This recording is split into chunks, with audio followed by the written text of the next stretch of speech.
Bonjour à tous, bienvenue dans Bonjour chez vous. Aujourd'hui, nous parlons de la maturité, un objectif essentiel à tous. Et je casse tout de suite le suspense, nous ne parlons pas de maturité spirituelle, mais bien de maturité émotionnelle. Et ne changez pas de chaîne tout de suite, ne coupez pas, ne passez pas à une autre vidéo, vous dire « Ah non, ça m'intéresse pas », c'est hyper important pour nos relations, hyper important aussi pour les choses que Dieu a à nous confier. En fait, un manque de maturité peut nous disqualifier. Et on en parle avec Aurélie et Freddy. Salut à tous les deux. Bonjour Evelyne, bonjour Fred. Alors, je ne vous demande pas si depuis hier, vous avez mis en place un jeûne dans votre vie. C'est confidentiel, gardez ça pour vous. Mais mine de rien, on parle de jeûne, on parle de maturité. Ça s'associe quand même un peu aussi. Enfin, ça va absolument ensemble. C'est vrai qu'on ne parlera pas de maturité spirituelle, mais être mature émotionnellement, ça veut dire que j'étais mature spirituellement aussi. Ça en fait partie, donc c'est très bien. Restez connectés, ça va être super. Bon point. Et tu vas nous apporter aussi d'autres bons points aujourd'hui. Oui. Tu feras une rubrique famille. On parlera de maturité dans les relations avec les parents à l'âge adulte. Comment ça se passe, comment on doit faire pour avoir de bonnes relations avec nos parents sans s'énerver, que ce soit apaisé, que tout se passe bien par la grâce de Dieu. C'est tellement important et pas forcément un sujet dont on parle très souvent. On va équiper les parents avec leurs jeunes enfants, etc. Parce que c'est souvent les thèmes que les parents attendent. Mais une fois adultes, comment on fait? Parce qu'il y a d'autres choses, d'autres problèmes qui arrivent. Parfois ils sont envahissants, parfois ils sont absents, parfois ils sont différents de ce qu'on aurait aimé avoir. Donc il faut savoir gérer tout ça. Vraiment. Moi j'ai hâte de t'entendre en tout cas. C'est très intéressant. On va commencer donc tout de suite cette émission sur la maturité avec toi Aurélie dans la pensée du jour.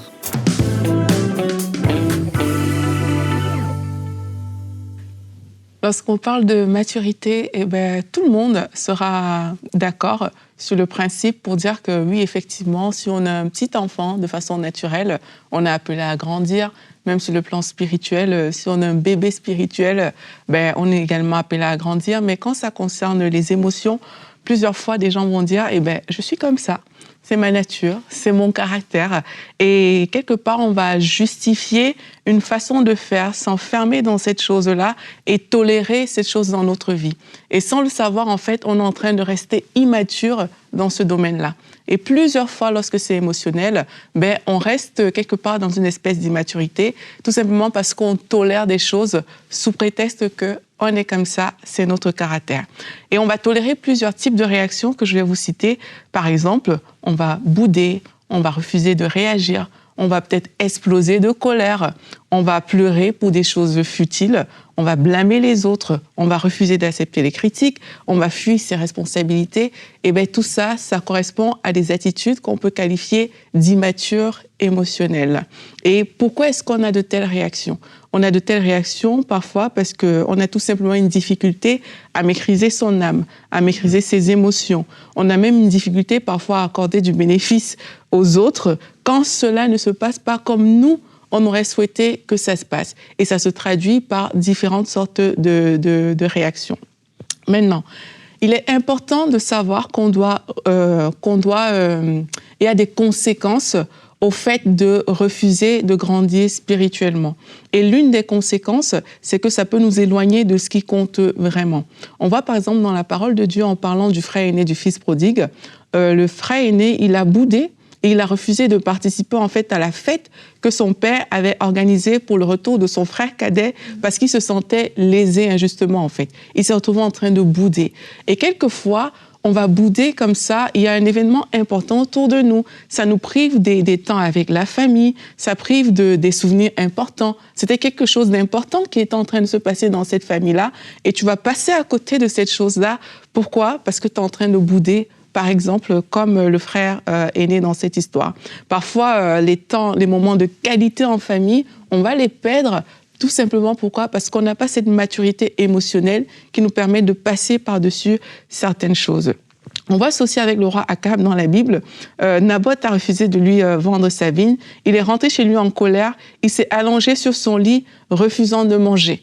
Donc, comme quoi, c'est souvent des réactions comme ça qu'on a on veut plus manger, on veut plus faire ci, on veut plus faire ça, juste parce qu'il y a une situation qui s'est passée, et ben en faisant ça, on est en train de manifester une certaine immaturité émotionnelle. Une autre chose que ça peut créer dans notre vie, c'est que ça peut nous éloigner du plan de Dieu. Tellement on est focus sur nous à ce moment-là qu'on peut en perdre le plan de Dieu. Et ça, c'est l'histoire un peu de Jonas, on peut dire. Parce que Jonas, il a boudé parce que Dieu a épargné la ville de Ninive. Il était en colère, en fait, parce que Dieu a fait ça.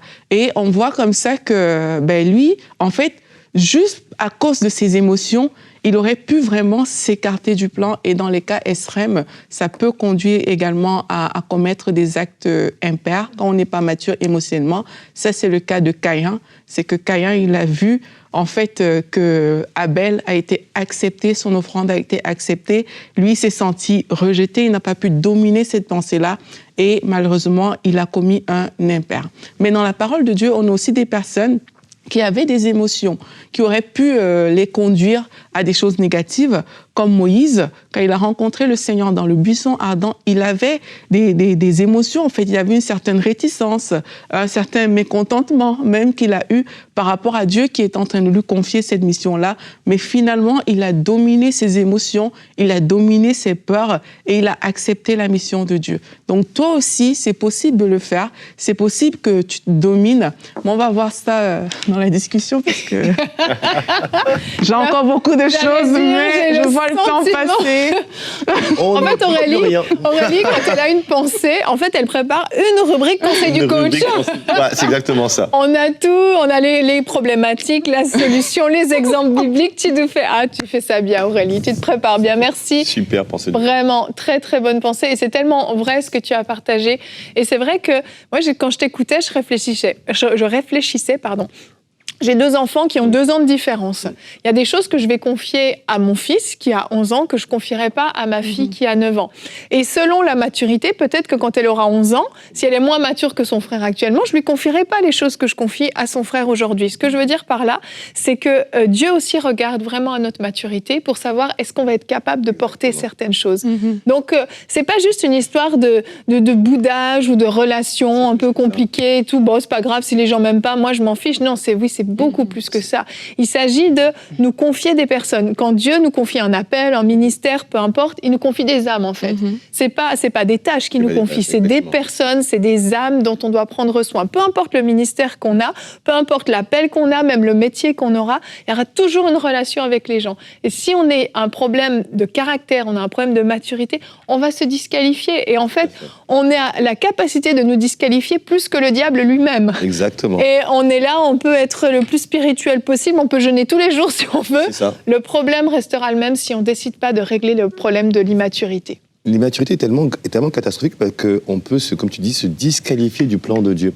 En fait, quand on parle de maturité spirituelle ou de maturité émotionnelle, pour moi, les deux sont associés parce qu'en fait, une personne qui est mature spirituellement a appris à gérer ses émotions, à les contrôler et à les maîtriser. Quand on parle de maturité émotionnelle, on parle d'une personne qui sait avoir des émotions stables. Stables, quel que soit ce qui se passe, je reste stable, bien sûr, je peux avoir des émotions différentes, mais je suis stable dans leur manifestation et je ne me laisse pas emporter par mes émotions à prendre des mauvaises décisions, à faire des mauvais choix, à aller dans la mauvaise direction. Et ça prend pour ça de gérer ses émotions, en fait, de pouvoir les tenir et de pouvoir ne plus se laisser déborder par ça, de se laisser emporter par les émotions. C'est tellement important. Les gens qu'on aime, alors ce que j'aime bien dire souvent, c'est que quand quelqu'un qui a de l'onction, on va aimer venir vers lui uniquement pour avoir une réponse à un besoin. Mais on a envie de rester avec vous parce qu'on apprécie votre caractère et votre stabilité émotionnelle, en fait. Et donc, si vous voulez que les gens puissent être en relation avec vous et pouvoir toucher le plus de monde possible, vous devez travailler à avoir la maturité et à avoir la maîtrise de vos émotions, je dirais ainsi. C'est vrai. Et il y a des personnes, d'ailleurs, qui aujourd'hui sont décédés, mais qui étaient des grands ministères, loin de Dieu. Mais quand les gens autour d'eux racontent, ils disent qu'ils étaient invivables. C'était terrible d'être avec eux. Et personnellement, j'ai pas envie qu'on garde ce souvenir de moi sur la terre. Et je crois que la maturité, c'est un développement au fur et à mesure. Et vraiment un allié formidable que le Saint-Esprit nous donne, c'est la maîtrise de soi. Vraiment, on doit apprendre à se maîtriser. On le sait, on peut avoir des accès de colère, des accès de rage qui va faire qu'on va dire des choses tellement blessantes de notre bouche, on peut se comporter de façon tellement incontrôlée.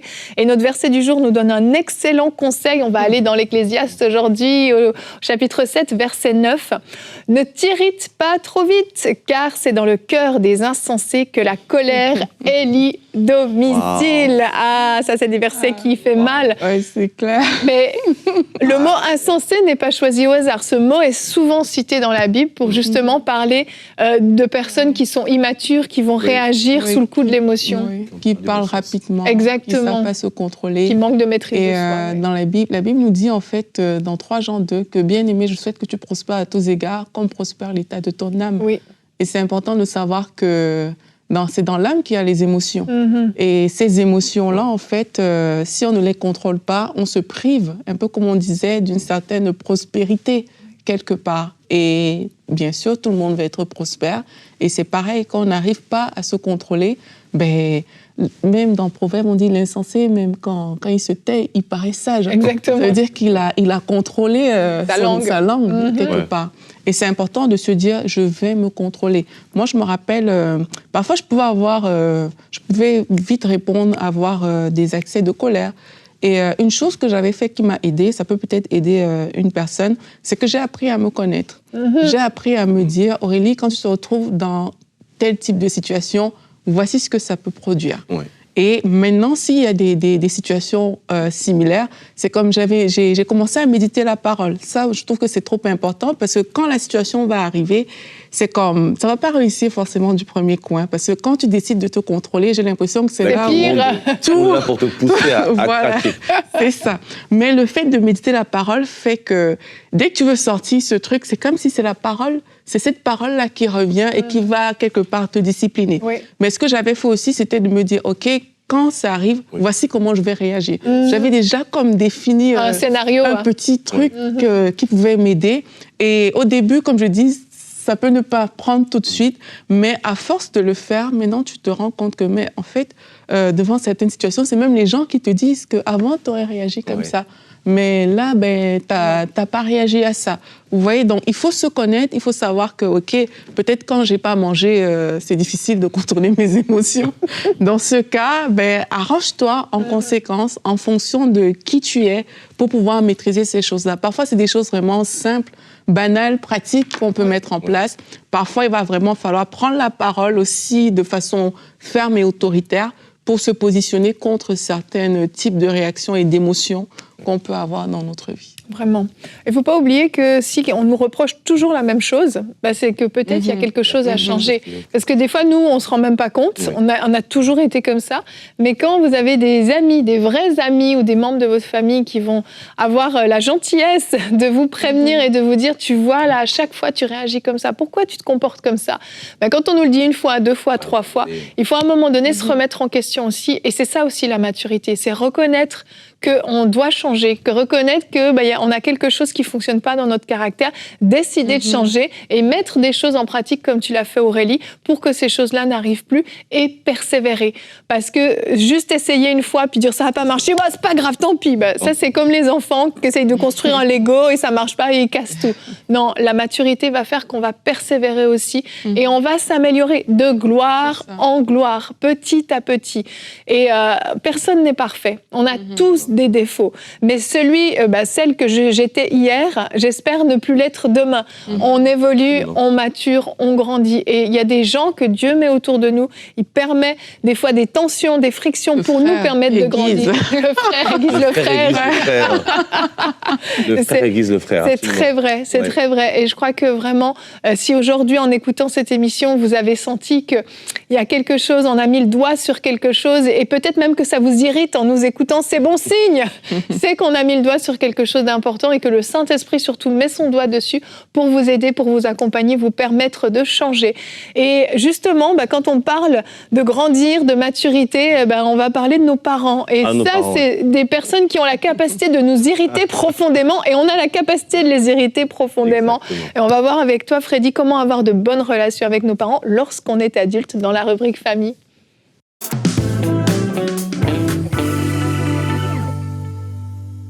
Il y a tellement à dire sur les émotions. Quand j'écoutais Aurélie Villis tout à l'heure, je me disais mais qu'en réalité, dès qu'on a mis le doigt sur des défis émotionnels, il faut qu'on aille devant le Seigneur, qu'on l'expose devant le Seigneur. Il y a peut-être un problème spirituel derrière, il y a peut-être autre chose qu'il faut creuser, mais je crois qu'il faut vraiment aspirer à ça, à cette maturité émotionnelle où on est stable dans toutes nos émotions et dans tout ce qui se passe dans notre vie. Et là, on va faire un focus sur la relation, avoir des relations saines avec ses parents, mais à l'âge adulte. Quand vous êtes devenu quelqu'un d'adulte, vous êtes majeur, vous êtes mature, en âge, on va le préciser. Comment faire pour que ça se passe bien avec ses parents? Alors, pour cette rubrique-là, je vais prendre 3 versets de base qui vont me servir à développer ma pensée pour vous. Je vais prendre 1 Corinthiens 13, verset 11. La Bible nous dit « Lorsque j'étais enfant, je parlais comme un enfant, je pensais comme un enfant, je raisonnais comme un enfant. Lorsque je suis devenu homme, j'ai fait disparaître ce qui était de l'enfant. » Ça va être très intéressant tout à l'heure quand on va développer cette pensée-là. Romains 12, 17, 19 nous dit « Ne rendez à personne le mal pour le mal, recherchez ce qui est bien devant tous les hommes. S'il est possible, autant que cela dépende de vous, soyez en paix avec tous les hommes. » Et enfin, Éphésiens 6, versets 2 et 3, il est écrit « Honore ton père ». Là, je vois quelqu'un réagir déjà. « Honore ton père et ta mère ». Rappelez-vous, c'est le premier commandement avec une promesse, afin que tu sois heureux et que tu vives longtemps sur la terre. Quand on parle de relation avec les parents, j'aimerais d'abord poser 2 fondations, 2 socles qui pour moi nous paraissent indispensables. La première fondation qu'on doit avoir quand on a une relation avec les parents, c'est d'abord honorer nos parents. C'est indispensable, c'est la première loi qui apparaît avec une promesse clairement définie, vivre heureux, et on veut tous vivre heureux et vivre surtout longtemps pour accomplir le plan de Dieu sur la terre. Quand on parle d'honneur, on parle d'estime, on parle de considération, on parle de respect. On ne parle pas forcément d'intimité, on ne parle pas forcément d'amitié ou de proximité, mais il y a d'abord cette notion du cœur, en fait, où il y a le respect, il y a l'obéissance qui, bien sûr, va se limiter à la parole de Dieu. Et quand on parle d'honneur aux parents, il y a 4 choses qui en ressortent d'après les Écritures. Et d'abord, dans le contexte biblique, c'est le fait d'écouter ses parents et de suivre leurs instructions, tant que celles-ci sont en accord avec la pensée de Dieu. Ensuite, il y a la notion de soutenir, en fait, les parents, de prendre soin des parents. Vous voyez, Jésus, à un moment donné, réprimande les pharisiens parce qu'en fait, ils encouragent le peuple à plus donner au temple qu'à prendre soin de leurs parents. En fait. Les pharisiens encourageaient le peuple à ne plus prendre soin de leurs parents pour pouvoir prendre soin uniquement du temple et de ce qui se passait dans le temple, en fait. Et Jésus-Christ les réprimande à ce moment-là. Et ça montre, en fait, que le Seigneur veut aussi qu'on puisse prendre soin de nos parents. Et on doit apporter le soutien, surtout quand ils sont peut-être plus âgés, peut-être que vos parents sont âgés, ils ont besoin de soutien. Dieu prend plaisir dans l'honneur à ce que vous puissiez les soutenir financièrement, matériellement, du moins de la manière dont vous pouvez, mais soutenez-les et prenez-en soin. Quand on parle d'honneur aux parents également, on parle de reconnaissance et de gratitude. Être reconnaissant et avoir de l'action et être rempli d'actions de grâce envers ses parents. Pourquoi, en fait, Dieu est passé par eux pour vous emmener là où vous êtes aujourd'hui. Certainement, vous allez me dire, j'ai eu des parents qui n'ont pas pris soin de moi. C'est vrai. Quelque part, si vous êtes sur la terre, c'est que Dieu est passé par eux. Et au moins, il a permis qu'ils puissent vous amener sur la terre. Vous voyez, souvent, on se dit, oui, il y a des bons facteurs et des mauvais facteurs. Il y a ceux qui jettent des colis, il y a ceux qui les déposent délicatement. Mais quoi qu'il en soit, il fallait que vous arriviez sur la terre et Dieu a pu prendre soin de vous et vous restaurer quoi qu'il arrive. Rien que pour ça, il faut pouvoir dire merci au canal que Dieu a utilisé pour vous faire venir sur la terre. Et s'ils ont fait du bien, rendez grâce à Dieu pour leur vie et tout le bien qu'ils vous ont pu vous faire. Ensuite, pour certains parents, il y a un héritage spirituel. Ils vous ont peut-être conduit au Seigneur, ils vous ont peut-être aidé à connaître le Seigneur. Ces parents-là, ils ont parlé des histoires de la parole de Dieu, etc. Et si ça vous a permis d'être sensible à la voix du Seigneur et autant marqué de vous tourner vers le Seigneur, à votre tour, montrez la reconnaissance envers l'héritage spirituel que vous avez reçu de vos parents. C'est la première fondation, honorer ses parents. La deuxième fondation, c'est soyez en paix autant que possible. Et c'est vrai que tout à l'heure, on disait, mais quel type de parents, dans quelle région sont les parents pour être en paix avec eux? Je crois qu'on veut être en paix avec tous nos parents, quelle que soit l'origine de nos parents, que ce soit d'Amérique du Nord ou d'un autre continent. On veut être en paix parce que c'est ce que Dieu veut, qu'on soit en paix. Et pour ça, en fait, pour être en paix avec quelqu'un, il ne faut rien avoir dans le cœur contre la personne. Donc ça implique que parfois, on va pouvoir, si il y a eu des tensions à l'enfance, à l'adolescence, mais à l'âge adulte, écoutez, évacuez ceci, rencontrez vos parents, trouvez le moment adéquat et exposez, voilà, écoutez, plus jeune, voilà ce qui a pu me blesser, me faire mal. Plus jeune, j'appréciais pas telle chose. Mais comme vous le dites, c'est pas dans le sens, avec un accent de vengeance et de réprimande. Non, en fait, vous êtes en train de libérer votre cœur, tout simplement, en fait. Vous savez, chacun donne ce qu'il peut donner. Ils avaient ce que ça a à vous donner. Ils ont fait du mieux qu'ils pouvaient. Vous allez aller plus loin par la grâce de Dieu. Mais libérez votre cœur et soyez en paix avec eux. Parce que Dieu attend qu'on honore les parents et qu'on soit en paix avec tout le monde. Une fois ces deux fondations essentielles établies, maintenant on va aller un peu plus en profondeur dans la rubrique, dans le temps qui nous est imparti. Déjà, pour que si vous voulez être traité en adulte par vos parents, montrez que vous êtes devenu adulte. C'est la moindre des choses. Faites disparaître ce qui est de l'enfant. Beaucoup de personnes, en fait, veulent être traitées comme des adultes, mais en fait, vous n'êtes pas un adulte. Vous continuez à demander de l'argent à vos parents. Vous habitez toujours chez eux à 35 ans, 40 ans. Vous ne faites rien sans eux. Pas de machine, pas de... À un moment donné, si vous voulez être traité comme un adulte, soyez un adulte. Prenez-vous en main, prenez-vous en charge, assumez-vous complètement et n'attendez pas que vos parents prennent soin de vous. Et ainsi, ils auront en face d'eux un adulte à traiter en adulte. Autre chose, le cas des parents envahissants. Je ne sais pas si vous en avez, vous, je ne sais pas, mais non, bon. Pas les miens. Pas les nôtres, parce qu'ils nous regardent, donc pas les nôtres, c'est sûr. C'est plutôt l'inverse. C'est plutôt l'inverse. Alors, certains ont des parents envahissants. Et ils sont là quand vous ne voulez pas qu'ils soient là. Ils vous appellent toute la journée. C'est le cas des parents envahissants, ça, il y en a beaucoup, c'est comme ça. Quand c'est comme ça, en fait, vous devez fixer des limites. Et je vous donne un conseil. Quand on veut fixer des limites à quelqu'un, on ne prend pas le ton du blâme ou de l'accusation. Tu prends mon espace, tu fais tout ceci, etc. Je vous encourage plutôt à parler de vous, en fait. J'aimerais, je me sens pas assez libre, je sens que je n'ai pas assez d'espace pour faire ce que j'ai à faire. J'aimerais que tu me donnes plus de place pour mettre en place ce que je dois faire, etc. Parlez de vous et pas d'eux. Parlez de vous, mettez l'accent sur vous, sur vos désirs, sur vos attentes, sur vos besoins. Je vous assure, ils seront beaucoup plus sensibles quand vous parlez de vous et pas d'eux uniquement. Et ça, c'est quelque chose... Et puis, soyez cohérents.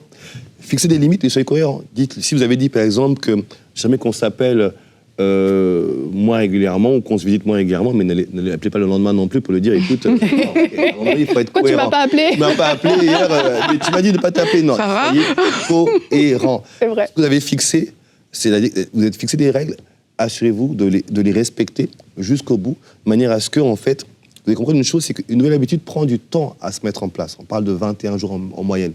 Et donc, il faudrait que vous puissiez fixer des limites et être cohérent dans le temps avec les limites que vous avez vous-même décidé de fixer. Et même si vos parents boudent, on en a parlé tout à l'heure, si les parents boudent, restez ferme. Restez ferme, ne tombez pas dans le piège de dire non, mais elle boude. Non.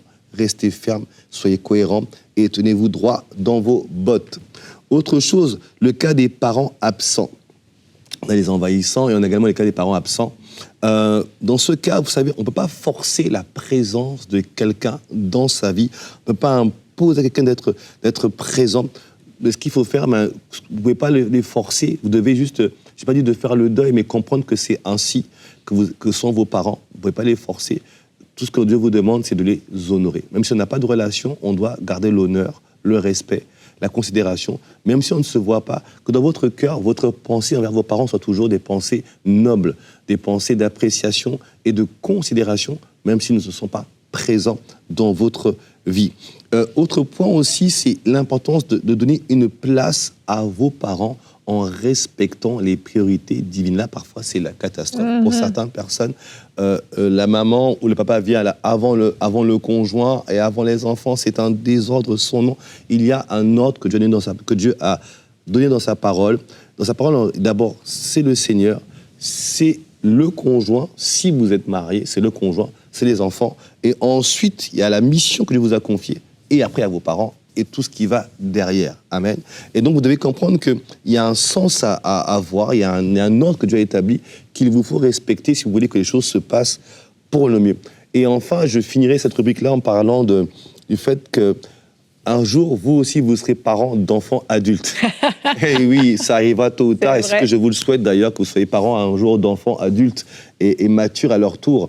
Et donc, vous devez avoir la pensée que tout ce que je sème, je le moissonnerai. Ça veut dire, si vous voulez avoir vous aussi plus tard avoir des relations apaisées avec vos enfants, des relations équilibrées, des relations où on avance dans les voies du Seigneur ensemble, où on sert Dieu ensemble, on fait des choses ensemble. Ça veut dire, semez de bonnes choses vis-à-vis de vos parents. Vous savez, on ne va pas toujours moissonner là où on a semé, mais ce qui est certain, on moissonnera forcément. Même si nos parents ne sont pas des parents peut-être qui partagent notre foi, avec qui on peut avoir des temps de prière, avec qui on peut servir le Seigneur, on les honore, on va semer de bonnes choses dans leur vie, dans l'équilibre qu'on a fixé. Et même si eux ne le rendent pas, nous, on s'assure qu'on le moissonnera avec nos enfants, par la grâce de Dieu, en fait. Donc voilà, pensez à ça, pensez à ce que vous voulez être plus tard, comment vous voulez qu'on vous traite plus tard, comment vous voulez être apprécié plus tard par vos enfants. Faites de même avec vos parents. Et je crois que vous aurez des relations saines et apaisées avec eux. En tout cas, c'est ce que nous vous souhaitons au travers de ce petit partage. Voilà. Merci Freddy, merci, c'était très complet, très très intéressant, avec de bonnes pépites vraiment. Et en t'écoutant, je pensais à quelque chose que j'avais envie de rajouter. C'est dans certains cas, tu sais, quand on aurait voulu avoir des parents qui sont chrétiens, on aurait voulu avoir des parents qu'on peut appeler pour demander des conseils, tu sais, on aurait rêvé de ça. Oui. Et puis on a des parents qui sont pas au Seigneur, qui sont très imparfaits, avec beaucoup de loupés. C'est difficile, des fois ça peut être très pesant. J'aimerais vous encourager à faire le deuil de cet idéal de parents que vous auriez voulu avoir. Absolument. Faites pas le deuil de vos parents sont bien vivants, hein. Mais on fait le deuil d'une image, de quelque chose dans quoi on s'était projeté, on aurait voulu avoir une relation comme ça avec notre maman, avec notre papa, et on l'a pas eu. Mais simplement faire le deuil de cet idéal, mais accepter nos parents tels qu'ils sont, en fait, avec leurs défauts. Et rendre grâce à Dieu. Et rendre grâce à Dieu, effectivement, parce que nos parents sont là, parce que nos parents sont en vie, et puis qu'on arrive même à avoir une relation avec eux, aussi imparfaite soit-elle. Et ça va éliminer énormément de frustration. Et ces petites phrases que nos parents peuvent nous dire, qui peuvent nous énerver parfois, ces petites choses vont, tout à coup, ça va couler, exactement. Ça va couler parce que vous direz, voilà, ma maman, elle est comme ça, mon papa, il est comme ça. Vous allez continuer à prier pour eux, vous allez continuer à vous attendre à ce qu'ils vivent quelque chose, mais en attendant, aimez-les comme ils sont, avec tous leurs défauts. Ils sont comme ils sont, et comme tu dis, Aurélie, on rend grâce à Dieu parce que ce sont nos parents. Et puis j'ai vraiment aimé le fait que tu dises que Dieu les a utilisés pour nous amener sur cette terre. Et un point important que tu as dit et qu'il faut insister, c'est prier pour ses parents. Oui. Surtout quand on a de mauvaises relations avec eux. Pour pas que ça puisse agir contre nous, c'est de prier. Le fait de prier pour ses parents, ça va développer en nous de la compassion, de l'amour pour les parents. Et donc surtout quand ça ne se passe pas bien, prier et intercéder. Je crois que Dieu peut toucher leur cœur aussi et les changer vis-à-vis de vous. Vraiment. Pourquoi pas. Vraiment, j'ai entendu un témoignage dernièrement d'une sœur de MCI qui a prié pendant 14 ans pour le salut de sa maman. Wow. Et sa maman a été sauvée, elle est au Seigneur aujourd'hui, baptisée du Saint-Esprit. Donc, est-ce que vous avez prié 14 ans? Si oui, priez jusqu'à 18 ans s'il le faut. Mais ne lâchons rien, la prière est efficace. Et elle peut vraiment, changer la vie de nos parents. Super rubrique, super émission. Moi, j'ai été très, très bénie et édifiée. J'espère que vous aussi.